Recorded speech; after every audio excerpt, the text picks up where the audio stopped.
Bonsoir. Alors tout d'abord, nous voulions vous parler de Courteline, car Courteline n'a pas eu une vie banale, donc ça valait le coup d'en parler. De plus, il a vécu à une période où de profonds bouleversements politiques, idéologiques et sociaux se sont produits. Il est né sous Napoléon III, il a connu en 1870 la guerre de Prusse, la Troisième République, ensuite la grande semaine sanglante de la Commune, en fin de siècle, l'affaire Dreyfus, qui a duré quand même plusieurs années, et puis donc la guerre de 14-18, et il est mort en début de 29, au début de la crise économique mondiale. Voilà. Et donc, ce Georges Courteline, en fait, ne s'appelait pas Georges Courteline. Il s'appelait Georges Moineau. Et son père était librettiste pour Offenbach. Il écrivait des livrets pour Offenbach. Et du coup, ses parents étant bien occupés à Paris, il a vécu chez sa grand-mère à Tours. Et puis pendant les vacances scolaires, il revenait à Paris, et puis là, bien sûr, il a côtoyé les amis de son père, de ses parents, beaucoup d'artistes connus. Et donc, c'est ce milieu-là d'artistes qui deviendra plus tard son univers. Voilà. Alors, pendant la Commune, en 1870, bon, ils ont été obligés de quitter Paris parce que ça devenait un petit peu trop dangereux. Et ils ont été habités à côté de Meaux, en région parisienne. Et c'est là-bas où, tu as vu Pablo, je reconnais Pablo là-bas. Il habitait à côté de Meaux, et là-bas, il n'a pas du tout apprécié l'école. Ça lui a vraiment laissé des mauvais souvenirs sur l'école. Donc il trouvait qu'il y avait des injustices, et il n'aimait pas du tout l'école. Mais par contre là-bas, il a quand même fait du théâtre, il a joué un Labiche, et il s'était costumé, il faisait une femme lui. Il devait peut-être avoir, voilà, il était encore jeune, et en fait son rôle c'était celui d'une femme. Tout à l'heure vous verrez, il y aura aussi un petit jeu à la Courteline là-dessus. Et donc ensuite, après, à la fin, 1877, il revient à Paris. Il a le droit de revenir à Paris parce qu'il avait passé son premier baccalauréat, qu'il avait réussi. À Paris, par contre, il mène plutôt une vie de bohème parce qu'il adore s'amuser, Courteline. Et en fait, il rate son deuxième baccalauréat.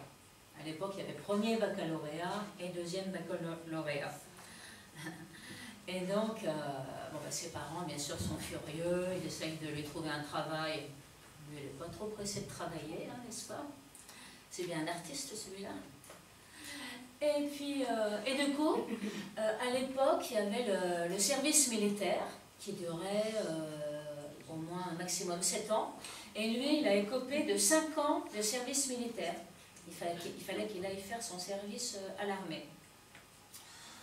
Oh, bon, bien sûr, Courteline, vous pouvez bien imaginer, il était tout le temps à l'hôpital militaire, il se faisait passer pour malade alors qu'il n'était pas, et il a fini par avoir un congé de convalescence.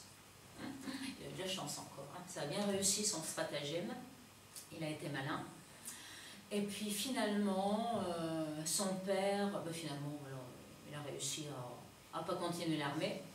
Et son père, du coup, lui trouve un travail vraiment là, comme fonctionnaire, comme copiste au ministère des cultes. Et là, c'est pareil, le milieu de fonctionnaire, ça lui plaît vraiment pas. Il ne va pas au travail, enfin, il y va quand même un peu au début, mais il en a vite assez. Alors, Courteline, pour ne pas aller travailler, il paye un collègue qui lui fait son travail, il lui donne la moitié de son salaire, et comme ça, son collègue travaille pour lui, et lui, il ne va pas au travail. mais il va plutôt s'amuser au café, boire, fumer, bien manger. Et donc, bon, au bureau, on ne va pas le voir beaucoup. Hein. Et d'ailleurs, alors, ce qui est drôle, c'est qu'il va rester fonctionnaire finalement pendant quand même toute sa vie. Il va sûrement être rémunéré, je ne sais pas. Parce que finalement, quand il devient connu, il a des amis journalistes qui sont renommés, qui sont assez dans la verve satirique. Et du coup, le ministère a quand même trop peur, ne le licencie pas. Parce qu'au ministère, ils ont trop peur des amis de la plume satirique, des amis de Courteline. Donc bon, il restera fonctionnaire jusqu'à la fin de sa vie. Donc j'ai bien aimé cette anecdote sur Courteline. Le faire. Donc lui en fait, il préfère la poésie, la littérature. Donc il a fondé un journal poétique avec un ami, un grand ami à lui qui s'appelle Catulle Mendes. Ça a été, bon, moi je ne connaissais pas trop, mais bon, c'était un grand ami, quelqu'un qui était connu comme un grand poète. Et ensuite, il finit par écrire des billets d'humeur dans un journal, comment ça s'appelle, les petites nouvelles. Et c'est à partir de ce moment-là où il commence à avoir bien du succès auprès des lecteurs du journal. Il a tout de suite eu du succès, cet homme-là, Courteline, en tant que journaliste déjà. Et ensuite, il va passer de journaliste à écrivain et il va être publié par Flammarion, qui était donc un éditeur de l'époque, Flammarion. Et donc, il va éditer un livre qui s'appelle « Les gaietés de l'escadron », bien sûr, qui parle de son expérience à l'armée. Hein. Il n'est pas tendre avec l'armée.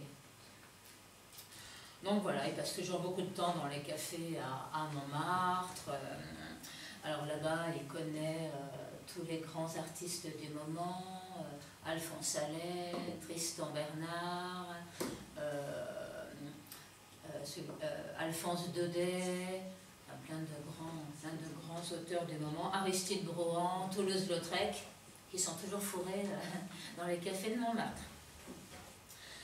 Et donc à cette époque-là, il va beaucoup écrire sur l'armée et aussi sur l'administration. Voilà. Et ensuite, bon, finalement, bien sûr, en allant dans les cafés, il côtoie le monde littéraire. Il va faire la connaissance avec une personne qui s'appelle André Antoine.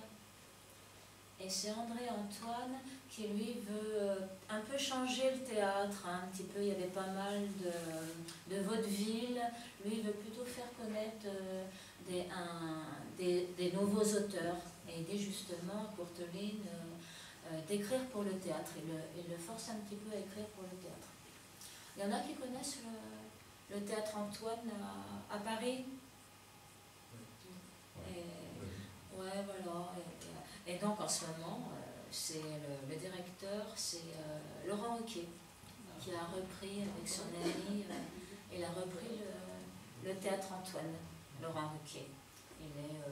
Laurent Ruquier, il a fait pas mal d'émissions, enfin, il a la radio, une émission tous les soirs, tous les samedis soirs, les URTL en ce moment.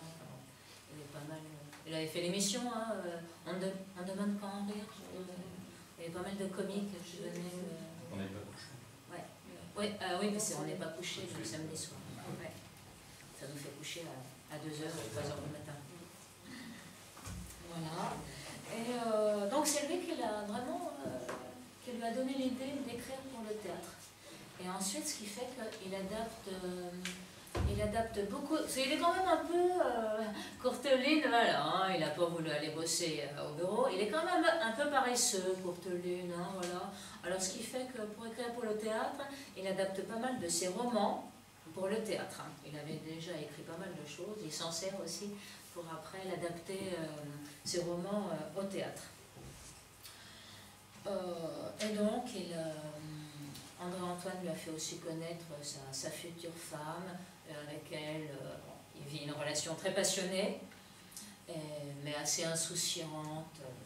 tous les deux, ils en profitent beaucoup. Il va jouer d'ailleurs avec sa femme, une de ses pièces, c'est la paix chez soi qui va...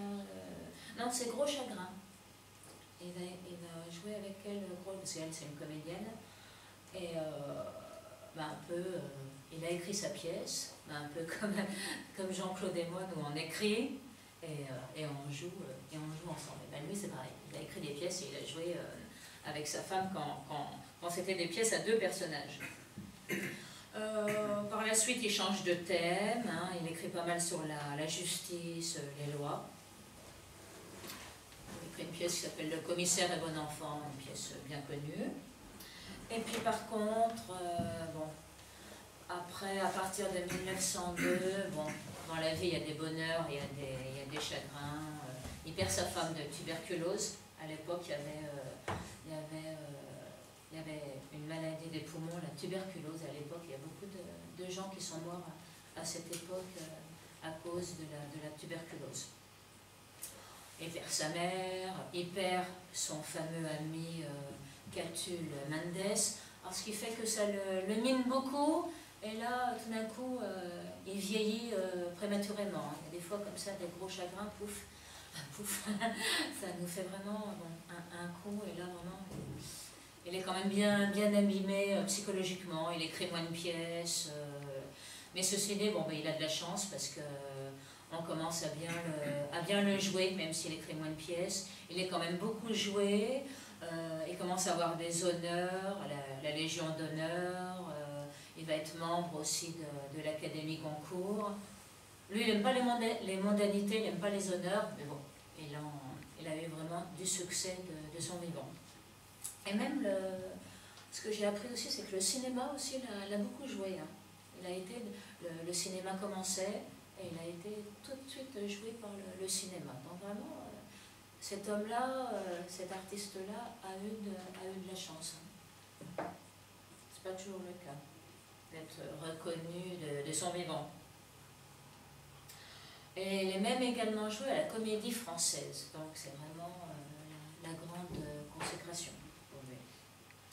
Et puis pendant la guerre de 14-18, il se réfugie à Marseille, et là il recommence à fréquenter les bistrots. Alors là c'est pas les bistrots de Montmartre, c'est les bistrots de la Canebière à Marseille. Et puis donc il revient à Paris. Et à partir de ce moment-là, sa vie est bien fragilisée parce qu'il a quand même connu les excès, hein, à force de bien boire, de bien fumer, de bien manger. Il avait le diabète, il a fallu qu'il se fasse amputer des jambes. Donc voilà, c'était la fin. Il est mort d'un coma diabétique aussi à cause de ses amputations. Et il s'était remarié entre-temps, voilà, avec une femme bien tranquille, qu'il a bien protégée. Et il est mort vraiment entouré de ses amis, il avait toujours eu beaucoup d'amis, parce que voilà, il aimait bien vivre, et entouré de sa femme. Et donc, lui, il a plutôt écrit, par rapport au théâtre de Vaudeville, le théâtre comique. Son théâtre s'appelle plutôt le théâtre comique. Et donc, avec tout ça, je vous dis, place au théâtre comique avec la première petite pièce. Voilà, bon spectacle.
sens-tu un peu mieux?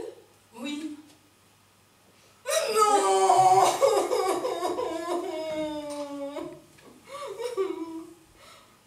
Oui. Je ne sais pas. Ah mon Dieu, soyez donc une honnête femme. Enfin, que se passe-t-il? Ce qui se passe, il se passe que mon mari me trompe. Non. Si, Qu'est-ce que tu nous dis là? la vérité. Fernand? Fernand, Qu'est-ce qui aurait pu croire ça de lui? crois-tu, hein? Après 9 ans de mariage, en pleine lune de miel. Eh bien, nous sommes propres toutes les trois. Ah bon? Est-ce que vous aussi? Non, moi ce n'est pas cela. Seulement imagine-toi, moi aussi j'ai des ennuis. Ma belle-mère est à l'agonie. Et moi, je suis sans bonne. Tu as renvoyé Euphrasie? Ce matin. En voilà une histoire. Ne m'en parle pas, j'en suis malade. D'autant plus que c'était une perle, cette fille. C'est vrai. Une perle, un diamant. Elle avait toutes les perfections. Mais voleuse. Qu'est-ce que tu veux? Quand ce n'est pas cela, c'est autre chose. Ainsi, moi. Tu te rappelles, Adèle, ma femme de chambre? Parfaitement. Une grande drague qui avait une tête de brochet. Précisément. Oh, que oui. Eh bien, Est-ce qu'un jour, non mais écoute ça, je ne l'ai pas passé en train de se débarbouiller avec mon éponge de toilette? pas possible. Ma parole d'honneur. La sale bête, je l'aurais tuée, moi. Tu es bonne. On n'a pas le droit. Qu'est-ce que je disais donc? Ah oui, alors voilà. Il me trompe. Es-tu sûre, moi? Ah Dieu. Mon pauvre chou, mon pauvre chat.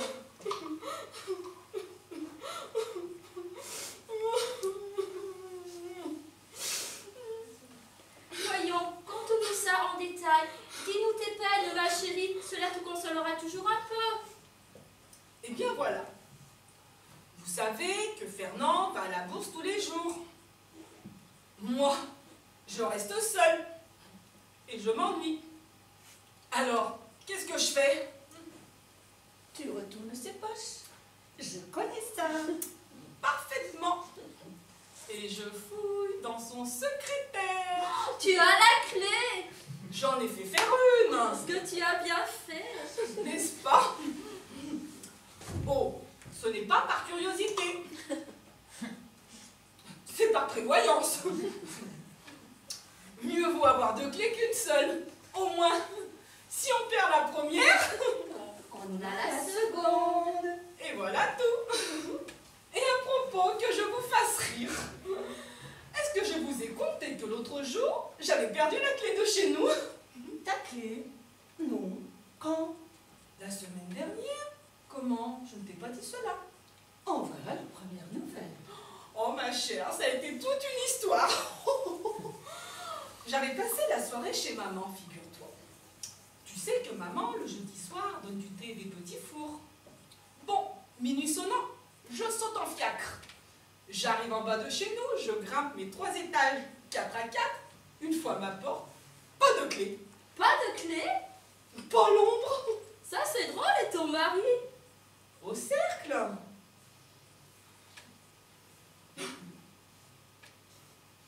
Qu'est-ce que je disais donc? Ah oui, voilà ma chère. Il me trompe.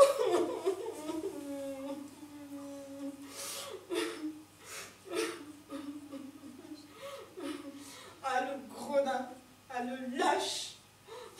Il me trompe. Mon pauvre chou, mon pauvre chat.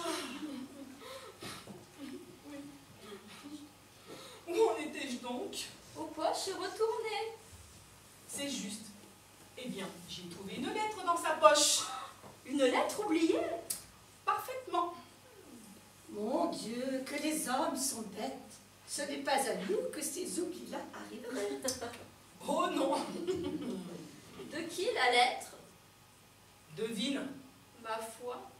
Ne cherche pas, va. C'est tellement monstrueux, tellement abject, tellement immonde. Rose Mousseron. De Parisiana? Oui, ma chère, de Parisiana, cette fille qui chante la la la la la la la la la la la la la. Ce n'est pas l'air. Si. Non, Si. tu te trompes. Tu es sûre? Je te jure, tiens, c'est comme ça. J'ai une petite maison à voile, j'ai une petite maison à barbizon. Tu as raison, je confondais avec une autre. On recommence un peu pour voir. J'ai une petite maison à voile, j'ai une petite maison à barbizon. Comme ça?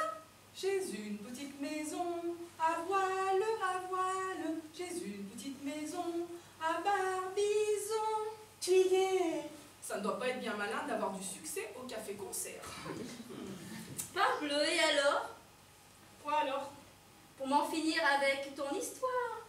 Quelle histoire? L'histoire de la lettre. Quelle lettre? La lettre de Rose Mousseron. La lettre de Rose Mousseron. Ah oui, alors voilà ma chère. Une lettre immonde, pleine de saleté et d'horreur. Une véritable dégoûtation. Tu l'as sur toi, mon cœur? Non? Oh, tant pis. Ah, les lâches, ah, les misérables, ah, les infâmes. Voilà pourtant à qui nous sacrifions tout. Notre jeunesse, nos illusions, nos pudeurs. Jamais, vous entendez bien, jamais je ne pardonnerai ça à Fernand. Mon Dieu, que je souffre. Pour sûr, je vais avoir une attaque de nerfs. Je t'en prie, Gabriel, pas d'attaque, puisque je te dis que je suis sans bol. Donne-moi un peu d'eau de mélisse. Tout de suite.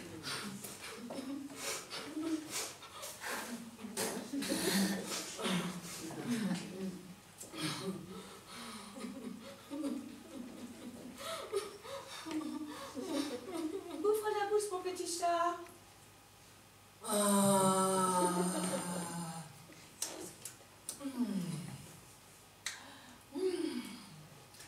Est-ce que tu sais ce que tu vas faire? Oui, je vais me suicider. Mais non, tu vas rester à dîner avec nous. Cela te fera le plus grand bien. À dîner? Je ne peux pas. Mais pourquoi? Nous dînons chez les Brossarbourg. Il paraît que ce sera charmant. On dansera. Et pendant que j'y pense, Caroline, tu connais le pas de 4? Oui.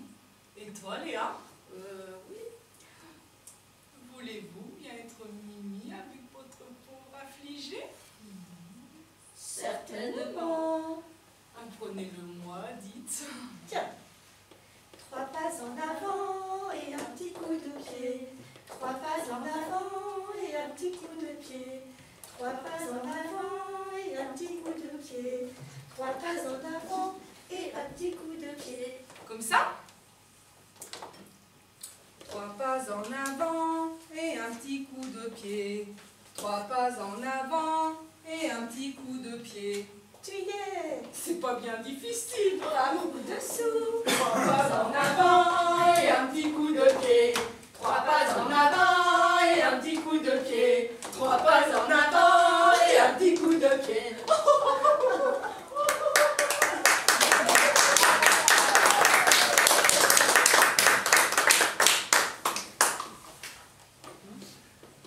Ah, j'oubliais, je suis sans bonne. La la la la la la la la la la. La la la la la la la la la la. La la la la la la la la la la. La la la la la la la la la. J'arrive les filles.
274, 276, 278, 280, 285. Encore 30 lignes sensationnelles. Une vingtaine d'alinéas, une décoction de points suspensifs et une coupure à effet pour finir. Si avec cela, le lecteur ne se déclare pas satisfait, il peut s'en aller coucher. Ah, quel métier! Ah. Ça t'ennuie, hein? Allez, mon vieux, du courage. Prends ton huile de foie de morue. Cependant, bien que l'antique horloge de Saint-Séverin eût depuis longtemps, dans le silence de la nuit, sonné les 3 coups de 3 heures, les 3 coups de 3 heures, quel métier! Le vieillard continuait sa lente allée. Un manteau de couleur foncée l'enveloppait des pieds à la tête. Et des larmes échappaient de ses yeux, roulaient sur sa barbe de neige. C'est vertigineux d'adresse. Oh, honte, murmurait-il.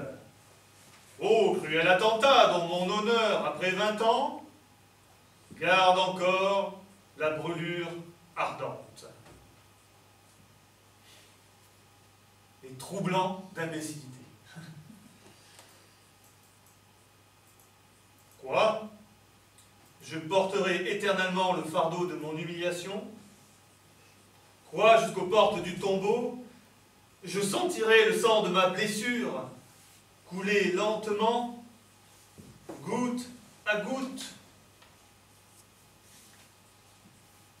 Ce petit ouvrage est tellement bête que rien ne l'égale en bêtise, sauf le lecteur qui s'en délecte. La neige s'était mise à tomber. Bon, ma femme à présent. Minute, que diable!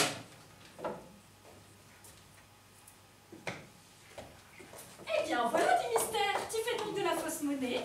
Du tout. J'avais poussé le verrou étant pressé par ma copie. Et craignant qu'on me dérange. Entre. Faire bien qu'importe que l'inspiration ne se sauve pas. Tu as toujours quelque chose d'aimable à me servir. Et on n'a pas idée aussi de se donner de l'importance au point de se mettre sous clé comme une bijouterie de luxe. Tu te prends au sérieux, ma parole? Tu es bête. En tout cas, je n'ai pas le ridicule de me confondre avec Victor Hugo. Toc! Ne sois donc pas méchante par système, Valentine. Où es-tu allé pécher que je me confonde avec Victor Hugo? Je t'explique que mon travail... que tu es malvenu à me jeter au nez. Si tu crois que tu le fais pour mon plaisir, tu te trompes. Et si tu crois le faire pour le plaisir des autres, tu te trompes encore bien davantage. Quel singulier agrément peux-tu prendre à ne me dire que des choses blessantes ou qui ont l'intention de l'être? Bah, nous verrons bien de nous deux celui qui rira le dernier. Patience, mon petit loup, patience. Quoi? Patience, te dis-je, l'heure est proche. Sais-tu ce que tu me rappelles? Un blaireau, C'est prodigieux, tu as le don de la divination. n'est-ce pas? Voilà comment nous sommes dans le feuilleton à 3 sous la ligne. Mais peut-être ferions-nous bien de ne pas pousser plus en avant dans le domaine du marivaudage, et d'aborder les choses sérieuses. Tu as à me parler. C'est probable. À moins que je ne sois venu exprès pour jouir de ta compagnie et recueillir comme une manne bienfaisante les paroles tombées de tes lèvres. Je n'oserais l'espérer. Et alors, tu désires? De l'argent. Tu n'en as donc plus? Belle question. Non, je n'en ai plus. Nous sommes le 1er octobre. C'est ma foi vrai? Je n'en ai plus. Je n'en ai plus. Je serais bien nette si j'en avais encore de savoir où je l'aurais pris. Supposes-tu que je me lève la nuit pour te voler? Qui te parle de voler, bon Dieu? Et quelle nouvelle querelle viens-tu me chercher là? Je ne suppose rien du tout. Je te donne, le premier de chaque mois, l'argent nécessaire au ménage. Pendant que le mois court, l'argent file. Et la bourse est à sec quand le mois est à bout. C'est aussi simple que cela. Puisqu'il en est ainsi, paye-moi ce qui me revient et conserve tes belles phrases pour les mettre dans tes romans. Ils en ont plus besoin que moi. Patience. Tu dis? L'heure est proche. Plus proche même que je ne le pensais. Sais-tu ce que tu me fais? Je te fais suer. C'est décidément très curieux. Tu devrais t'établir Lizardam. J'y songerai sur mes vieux jours. En attendant, nous allons régler nos petits comptes. Nous disons 800. C'est bien. 800. 1, 2, 3. Il y a le terme. Je le paierai à part. 4, 5, 6. Je vais te donner le reste en monnaie. Si tu veux. Ça te sera plus commode. 50, 650, voilà l'affaire. Qu'est-ce que c'est que ça? Ton argent. Quel argent? L'argent pour le mois. Il n'y a pas de compte? Comment pas le compte? Non? Si. Non? Est-ce que tu deviens imbécile? De 800 francs ôter 650? Reste 150 francs. Eh bien, Eh bien quoi? donne-les-moi. Ah mais non. Pourquoi donc? Parce que tu me les dois. Moi? Oui, toi. Qu'est-ce que tu me chantes? Tu ne m'as pas prêté d'argent? D'ailleurs, je n'ai pas l'habitude de te carotter des avances. Je suis bonne ménagère, peut-être. J'ai de l'économie et de l'ordre. Et tu as eu le temps de t'en apercevoir. Depuis 5 ans que nous sommes mariés. Tu t'écartes de la question. Il ne s'agit pas là de tes rares vertus, mais bien de tes imperfections, lesquelles, hélas, sont sans nombre. Tu te moques de moi et tes 150 francs d'amende. Décidément, je parle à un fou. Quels 150 francs d'amende? Les 150 francs d'amende que j'ai eu le regret de t'infliger pour tes écarts de langage, impertinences diverses, rébellions en tout genre, etc., etc.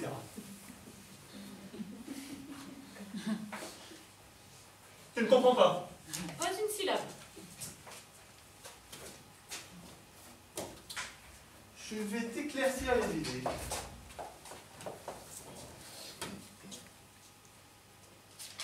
Septembre. Du premier.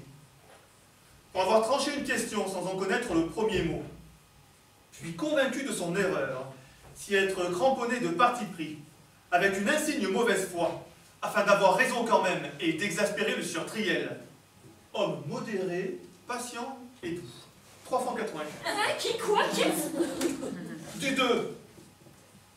Pour avoir le sieur Triel ayant exprimé le désir de dîner un quart d'heure plus tôt, fait servir un quart d'heure plus tard, et répondit au dit Triel qui se plaignait sans acrimonie: si tu n'es pas content, va-t'en dîner ailleurs, 6 francs 70. Pas ça!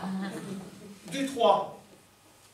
Pour avoir traité le sieur Triel de crasseux et de sale grégou, parce qu'il se refusait à acheter, comme inutile et coûteuse, une lanterne à verre de couleur en imitation de fer forgé.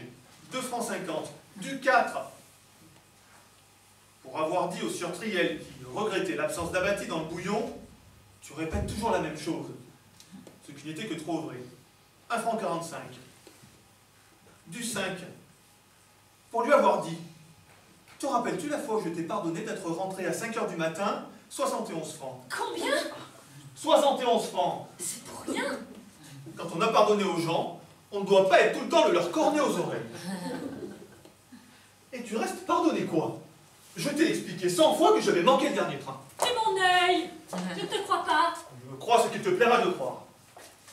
Mais si tu dois me poursuivre de ta miséricorde, me larder de ta grandeur d'âme, et me persécuter jusqu'à ce que mort s'en suive, du souvenir de tes bienfaits, tu peux les garder pour toi. Je préfère tes rancunes. Tant qu'à faire que d'être ta victime, j'aime autant ne pas t'en avoir d'obligation. Et toc, je continue. Du 6. Pour avoir été surprise en train de démantibuler la lanterne de l'antichambre, ceci dans le but de forcer le sieur Triel à en acheter une autre, à verre de couleur, en imitation de fer forgé. 4 francs 90. Du 7. Ça va durer longtemps. Quoi? Le système des amendes? Tant que tu ne seras pas revenu à un plus juste sentiment des égards auxquels j'ai droit et que j'exige désormais. Des égards? C'est à mourir de rire. Bien entendu, voilà 5 ans que je m'ingénie à excuser ton injustice, et que je me crée des devoirs tout exprès pour avoir le souci de les remplir. Aujourd'hui, je pousse la prétention jusqu'à supposer que, peut-être, un jour, une fois par hasard, tu as pu t'en apercevoir et en avoir été touché. C'est donc moi qui suis dans mon tort. Eh bien, ma fille, j'y suis, j'y reste. J'en ai par-dessus les épaules et tu commences à m'embêter. Nous ne sommes pas dans une écurie. Je n'ai pas l'habitude qu'on parte sur ce ton-là.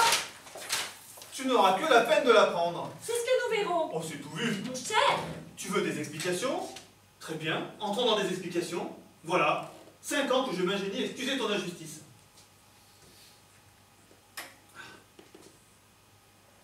Que je me crée des devoirs tout exprès pour avoir le souci de les remplir. Au début de notre mariage, je tentais de la persuasion. Elle était exaltant, comme il convenait, les avantages de la corde, la joie des unions introublées. Je te tins des discours, dictés par la douceur et par la mansuétude même. Peine perdue. À peine avais-je, 1 heure, procédé par le raisonnement, que la patience m'échappa. Je me levai, je t'attrapai par le fond de tes jupes, et t'ayant étroitement logé sous mon bras gauche, de ma dextre, agitée du geste familier au lavandière à l'ouvrage, je t'administrai une... ouais, belle action d'éclat. Je te conseille de triompher. Brûle, lâche, tout ça. Au jugeant de ta permission, elle triompherait selon mon droit. Car cet acte d'autorité, que je n'accomplis pas au pure perte, t'inspira de saines réflexions. Oh, il n'est tenu qu'à moi d'en entretenir les fruits. Elle a de nouvelles fessées appliquées avec un propos, mais... Une première épreuve, dont je sortais bouleversé, malade de tristesse et de dégoût, m'ôta toute idée d'en tenter une seconde, en m'édifiant sur mon peu d'aptitude à jouer les parfouettards. Je ne suis en effet ni un lâche, ni une brute comme il te plaît à le dire, mais tout simplement, ma foi, un pauvre diable d'homme de lettres. Sans aucune espèce de talent. Sans aucune espèce de talent, mais qui aimerait bien trouver dans son petit intérieur une paix qui, à la longue, lui permettrait d'en obtenir.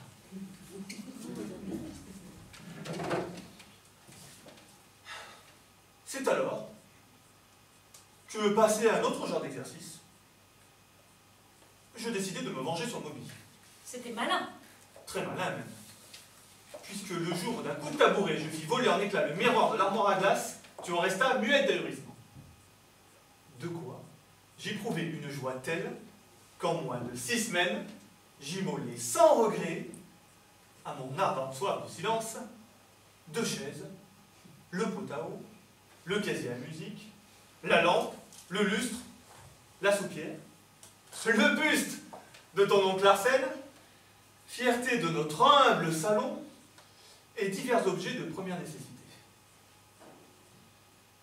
Le fâcheux est, ô Valentine, qu'il n'en soit pas du mobilier comme du phénix qui renaît de ses cendres. La perspective de devoir en acheter d'autres me gâta vite l'âpre jouissance que j'éprouvais à casser les meubles. Une fois encore, je dus chercher autre chose. Mais seulement quoi? M'en aller? Peut-être. Mais où aller? Car tout est là pour un homme dont les goûts bourgeois répugnent au concubinage comme à la triste vie d'hôtel. Je commençais à désespérer quand le ciel me suggéra l'idée de te faire désormais, purement et simplement, payer de ta poche tes fautes. Solution heureuse, j'ose le croire. Définitive en tout cas, à laquelle je m'arrête. De cette heure donc, tu peux en toute tranquillité, fort du serment que je te fais de ne plus me mettre en colère sous quelque prétexte que ce soit, laisser libre cours aux élans de ton infernal caractère. Quoi que tu dises, quoi que tu fasses, tu n'auras de moi ni une chiquenaude, ni un rappel à l'ordre. Je mettrai cela sur ta note et tu paieras à la fin du mois. Hurle, braille, rugis, vocifère, trouble le repos de tes voisins aussi souvent que tu voudras, tu n'as à t'occuper de rien, tu paieras à la fin du mois. Plus de querelle, j'en ai assez. Plus de pugilat, j'en suis là. Énergiquement déterminé à avoir la paix chez moi, et n'ayant pu l'obtenir ni par les bons procédés, ni par des moyens extrêmes, je prends le pari de l'acheter sur tes propres deniers. Chose qui ne serait point arrivée si tu me l'avais donné pour rien. J'ai dit, je ne te retiens plus, bonjour. Tu peux t'en retourner à tes occupations. Je suis au regret de te quitter si vite, mais le temps presse et mon journal n'attend pas. Quand tu auras assez causé, tu me le diras. J'ai assez causé. C'est heureux. Mais 150 francs! Pas un sou. Tu ne veux pas me les donner? Non. C'est une idée fixe. Oui. La maison est lourde. Je le sais. Nous avons des charges. Je ne dis pas. Je te préviens qu'avec 650 francs, il me sera impossible d'y faire face. Ah, tu leur tourneras le dos. À ton aise. Nous en serons quittes pour vivre de pain et d'eau claire. Ah ça, jamais ta vie. N'en crois rien. Si je ne trouve pas à mes repas la nourriture saine et copieuse que mérite mon appétit, indice de ma conscience calme, j'irai manger au café. À tes frais, bien entendu. Il serait rigolo que je sois mis au pain sec chaque fois que tu auras été insupportable, ou que tu te seras fait pincer, démantibulant une lanterne pour m'en faire acheter une autre en imitation de fer forgé. C'est ton dernier mot? Le dernier. Qui va me donner mon argent? Je vais me jeter par la fenêtre. Par la fenêtre. Par la fenêtre. Saute. Allons, saute. Je serais trop content, assassin. Assassin! Assassin! Assassin! Octobre. Dupré. Pour avoir menacé le surtriel de se suicider sous ses yeux, tentant ainsi d'exploiter la tendresse de cet excellent mari. 4,95 francs. Lâche! Lâche! Lâche! Pour ne pas l'avoir fait. 10 sous. Oh, je sais ce que tu cherches. Tu soupires après mon trépas. Trépas. 75 centimes pour s'être servi au cours de la conversation de locution empruntée au lexique de Népomucène de Mercie. Voilà trop longtemps que je souffre sans me plaindre. J'en ai assez. Je retourne dans ma famille.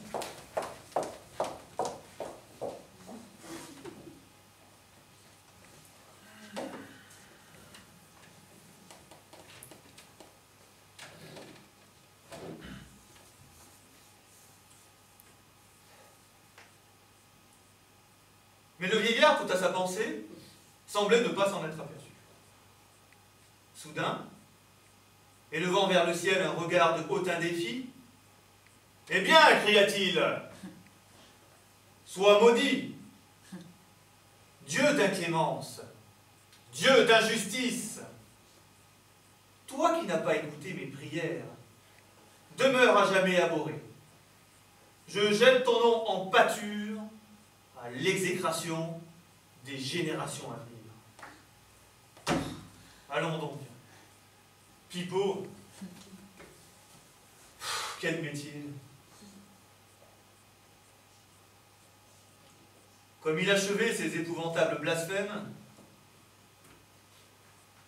et le terrassier se plaint de son sort.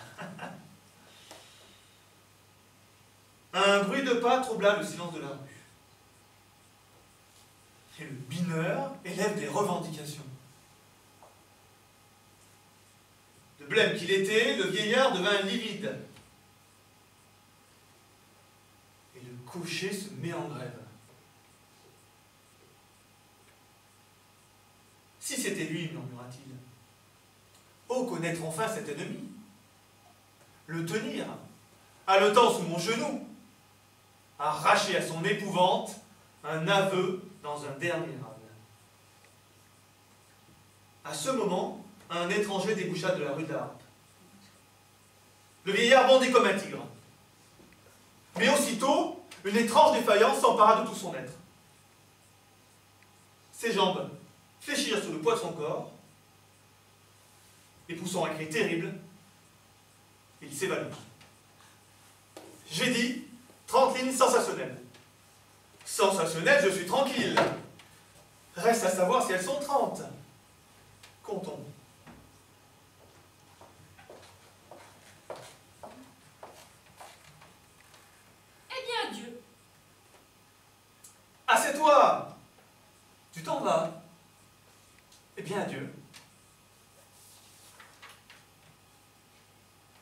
Tu n'as rien à me dire? Non, pourquoi? Je ne sais pas, je pensais que peut-être... Tu te trompais.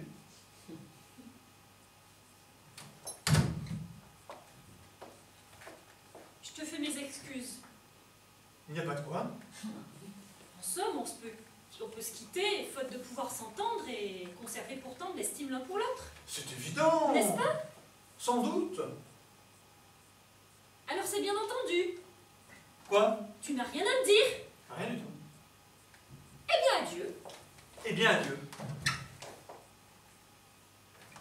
C'est égal, on m'aurait rudement étonné si on était venu me dire hier que tu me flanquerais à la porte aujourd'hui. Je ne te flanque pas à la porte. C'est le chat. Qu'est-ce que tu fais alors? Je ne te retiens pas, c'est tout. Mais... Tu veux t'en aller, va-t'en. Tu ne penses quand même pas que je vais te retenir de force, m'imposer à ton aversion et te fixer au mur, comme un gros papillon avec un clou dans l'estomac?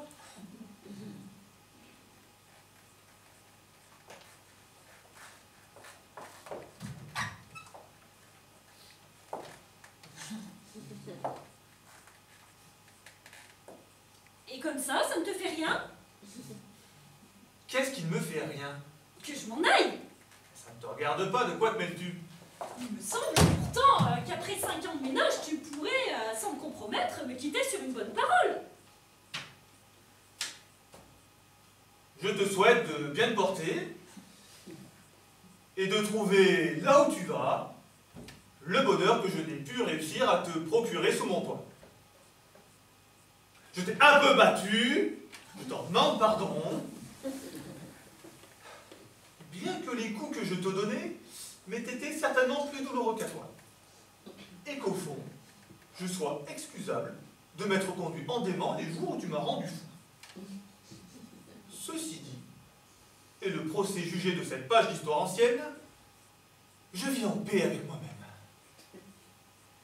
J'ai la conscience d'avoir été un excellent mari, patient à ton exigence, résigné à ta dureté, esclave aux petits soins de tes moindres caprices, et travaillant 10 heures par jour à écrire des romans ineptes, mais qui me valaient la joie de pouvoir te procurer un chez toi où tu avais chaud, et des robes qui te faisaient belle. J'ai tout fait pour te rendre heureuse. Tu ne t'en es pas aperçu, n'en es pas de remords, c'est dans l'ordre. La femme ne voit jamais ce que l'on fait pour elle, elle ne voit que ce qu'on ne fait pas. En tout cas, tu pourrais m'embrasser. Si tu veux.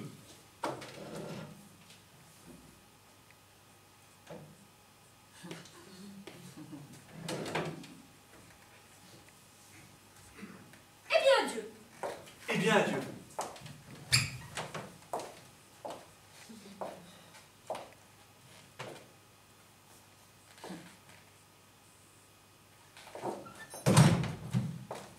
Donnez-moi mes 150 francs. Non, Je t'en prie. je peux pas, je t'assure. Pourquoi?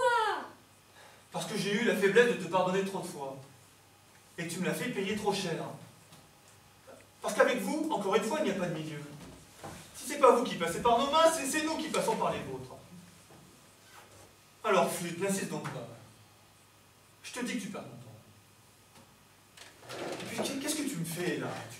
Tu ne t'en vas plus? À cause. Je croyais que tu souffrais trop. Allez, ma petite fille, va-t'en. Retourne auprès de tes parents. Cela vaudra mieux pour nous. Je t'en supplie, je t'en conjure, donne-moi mes 150 francs. Si tu me donnes pas, je vais devenir folle. Oh, pour ce que ça te changera. Écoute, Oh. mais laisse-moi donc parler. Et pour les 150 francs, Encore les 150 francs? tu me les retiendras une autre fois, un autre jour, le mois prochain, quand tu voudras. Mais pas aujourd'hui, bon Dieu, pas aujourd'hui. Aujourd'hui, je les veux. Il me les faut. J'en ai besoin. À ce point-là.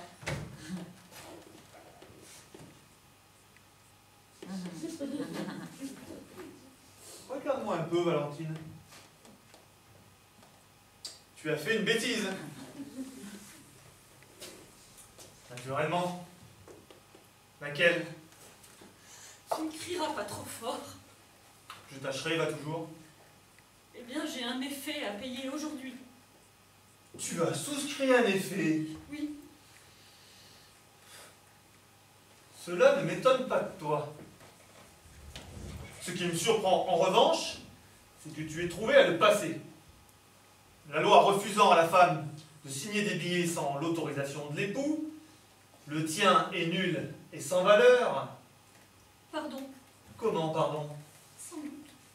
J'ai limité ta signature pour faire croire qu'il était de toi. Tu viens me dire cela avec ton air tranquille. Mais c'est un faux! Qu'est-ce que ça fait? Allez donc répondre à ça.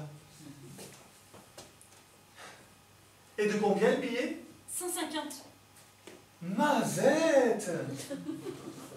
Tu n'y vas pas avec le dos de la cuillère. Une acquisition peut-être? Une acquisition, en effet. Indispensable. Si on veut, Nécessaire au moins. cela dépend. Enfin, utile. Oui et non. Une lanterne à verre de couleur. En imitation de fer forgé. Ça y est, elle est arrivée. Sais-tu que des gamins prennent des calottes pour moins que ça? A-t-on l'idée d'un pareil à péter de lanterne? Enfin. Et où l'as-tu fourré, cette œuvre d'art? Va me la chercher que je la contemple. Que j'en grise mes yeux extasiés. Allons, va, cours, vole, bondis. Non? Tiens. Regarde-moi encore, Valentine. Tu l'as cassé! Non, l'important, c'est pas la faute de moi si c'était ma Camelote. Elle avait un œil, mais un œil, tout le monde y aurait été pris. Alors qu'est-ce que tu veux? Je me suis laissée tenter. C'est donc de là que j'ai proposé au marchand, comme si j'étais venue de ta part, de nous faire crédit jusqu'à la fin des mois, moyennant un petit écrit. Alors, le marchand a dit oui. Alors je lui ai remis l'écrit que j'avais préparé d'avance. Alors il m'a remis la lanterne enveloppée dans un grand papier. Une fois à la maison, quand j'ai défait le papier pour avoir la lanterne, le machin m'est resté dans une main et le chose dans l'autre. Le machin m'est resté dans une main et le chose dans l'autre. Ah, tu es trop bête, va, tu me désarmes. Et voilà tes 150 francs. Et que je t'y reprenne à imiter ma signature. Tu verras si cette fois-ci je ne te fais pas mettre en prison.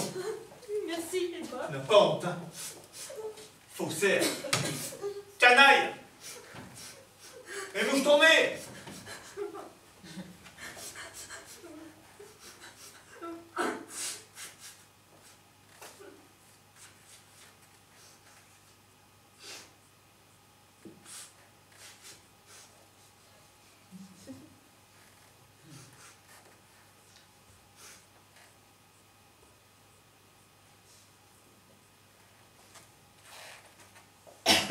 Et les autres? Ça, par exemple, il faut encore... Dame, ce n'est que juste. Cela, c'est pour payer ton billet. Mon billet! Allez, file. Va-t'en, que je ne t'en vois plus. Que je n'entends plus parler de toi. Alors tu... Quand la bande passera, je verrai ce que j'ai à faire.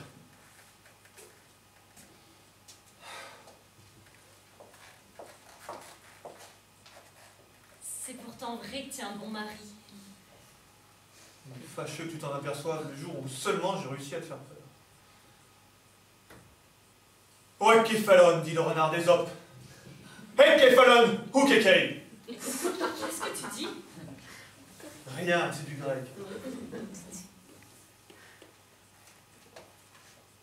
Comme tu es gentil quand tu veux.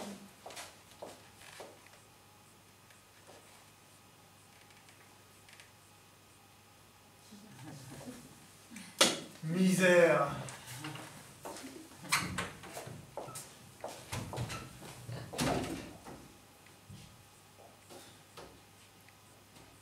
« 374, 376, 378, 380.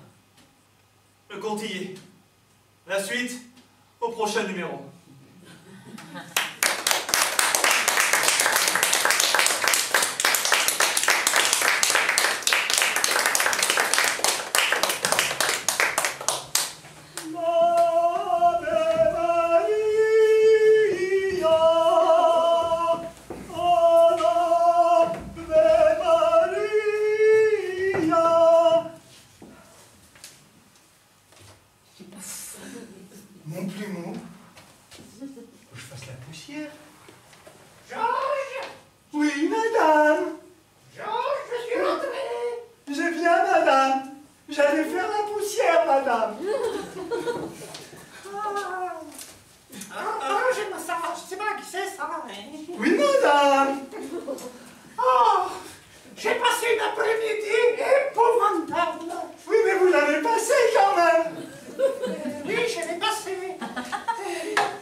Ah, il me trompe. Non!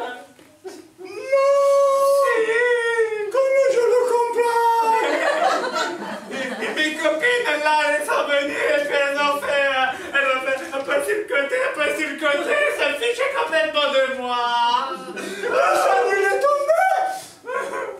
Une fois vous tombez, vous faites personne il est tombé. Non.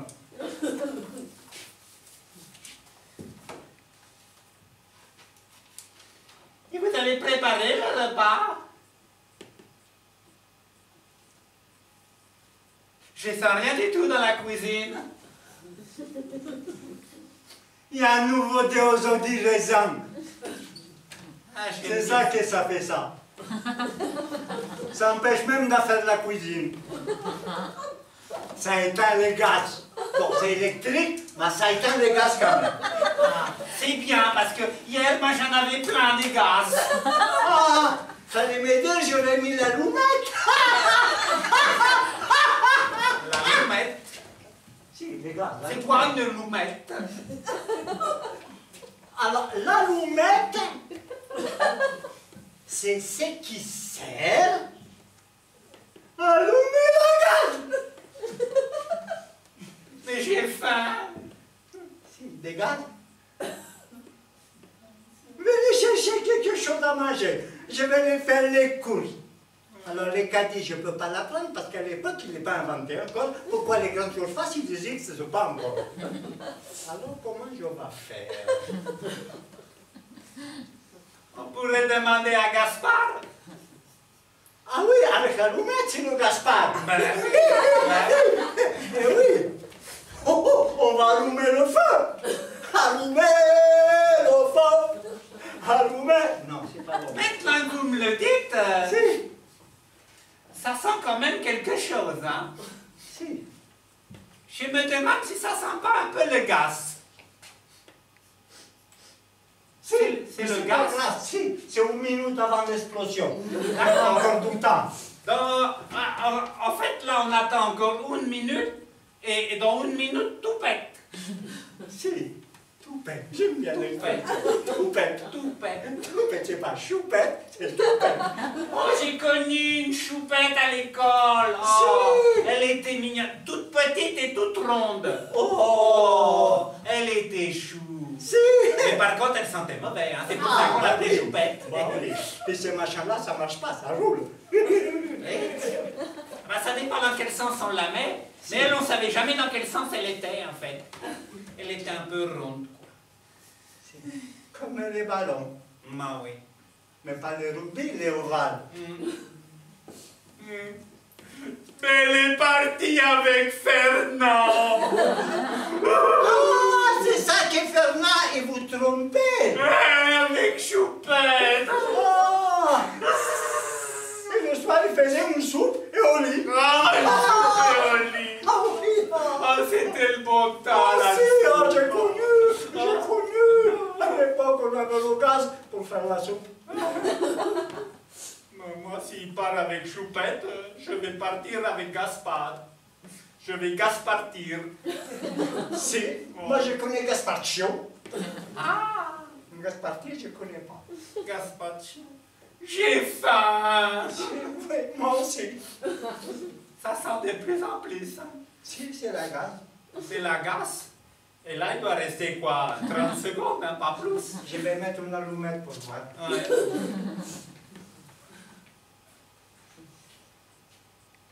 C'était pas la gaz, c'était les toilettes. Ah, d'accord. Et il y avait quelqu'un aux toilettes? Non. Bah non, hein, je pense pas. Parce que là, je suis chez moi, j'ai fermé la clé, donc personne ne rentre. Ça doit être des restes d'hier. Ah. Fernand, il serait pas parti alors? Il serait enfermé aux toilettes? Avant de partir, il a peut-être laissé un cadeau. Oh. Eh. Alors, c'est pas le gaz de ville que ça sent? Non. C'est le gaz de Fernand. Il faut lui chanter la chanson, Fernand.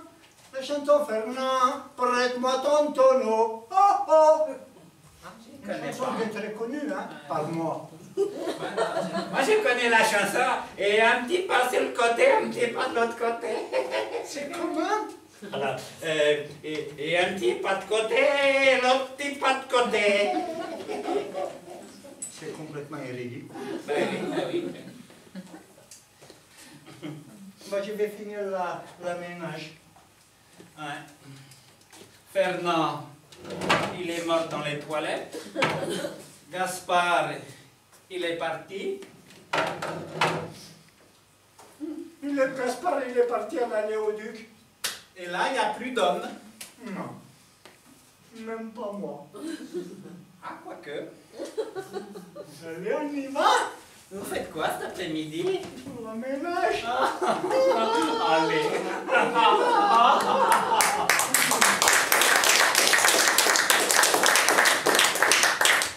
Bon ben, je crois que les comédiens et les comédiennes peuvent venir nous rejoindre pour le salut final. Excusez la tenue un peu débraillée. Moi, je me suis coiffé. Alors, je ne savais pas que Courteline en fait se déguisait en femme quand il était jeune. Donc, Dominique nous l'a appris. Bien aussi. Dominique nous l'a appris aussi tout à l'heure. En fait, c'était un peu prémonitoire. C'est un clin d'œil. C'est un clin d'œil. C'est un clin d'œil. C'est un clin d'œil. Voilà, voilà. Donc ben, merci d'être rentré dans notre univers 100% Courteline et puis 0% Courteline, on va dire. Donc voilà, ben, en espérant vous revoir bientôt au Médilon, on va vous offrir un petit rafraîchissement. Hein. Un petit verveine, jus d'orange. Voilà, verveine, jus d'orange, allez, soyons fous. Allez, Whisky, gin et tonic. puis on vous donne rendez-vous pour nos prochains spectacles ici. Bah, vous avez nos plaquettes, les plaquettes Mélilo, Atom Scénique qui traînent là-bas. Et puis les prochains spectacles sont indiqués au mur là. Donc on a 2 spectacles familiaux pendant les vacances de la Toussaint, donc les mardis à 15h. Nous vous proposerons Alors raconte d'après les contes de Perrault, et puis Qu'est-ce qu'on mange d'après les contes de Dominique Perrault et de Jean-Claude Perrault. Donc une pièce qu'on a écrite il y a déjà un certain temps sur l'histoire des repas à travers les âges, comment a évolué la façon de se nourrir depuis les hommes préhistoriques. Et puis le 8 novembre, dimanche 8 novembre à 17h, à ne pas manquer la reprise d'Ubu Roi, donc Ubu, voilà, ça sera monsieur.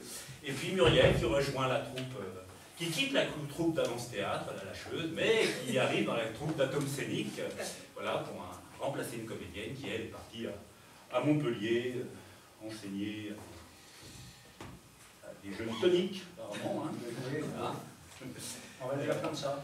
Donc voilà, donc venez voir Ubu, je pense que ça vous plaira, c'est assez déjanté, c'est l'histoire d'un aventurier, dictateur grotesque, voilà, Très intelligent.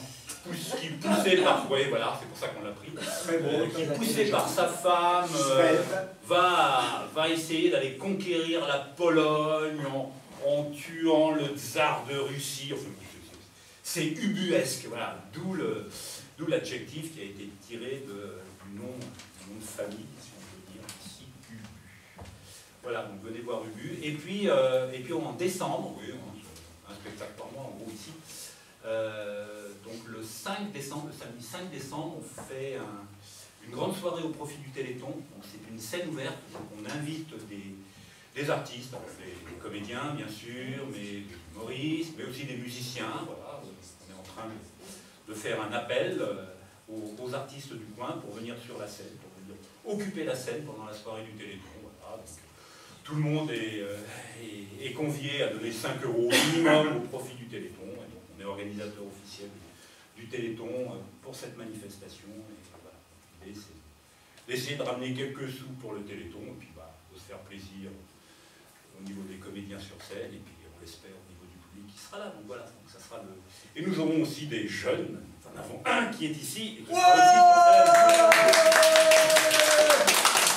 Voilà, donc le 5 décembre. Donc tout ça est sur notre site internet. Nous avons une page Facebook. Cliquez j'aime sur la page du vidéo. Ça fait grossir le nombre de j'aime. J'adore.